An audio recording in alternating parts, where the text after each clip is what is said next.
Qisqasi, Abduqodir Husanovga Fransiyaning Lens hamda Angliyaning Liverpool jamoalari jiddiy qiziqish bildirishmoqda.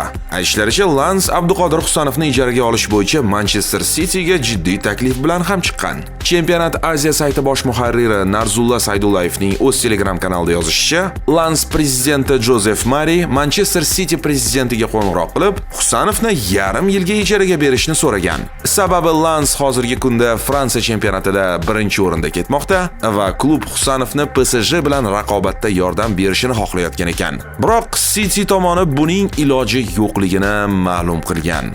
Liverpool jamoasi esa anchadan buyon Abduqodir Husanovni kuzatayotgani va uni yuqori baholashini ma'lum qilgan. O'zbekistonlik 21 yoshli himoyachi uchun 47 million funtdan ko'p bo'lmagan mablag'ni to'lashga tayyor. Husanov APLda bu mavsumda 4 o'yinda maydonga tushgan bo'lsa, Yevropa Chempionlar Ligasida 2 ta, Angliya Liga Kubogida 2 ta bahsda to'p surdi va hozirgi kunda Transfermarkt talqiniga ko'ra 35 million yevro narxga baholangan.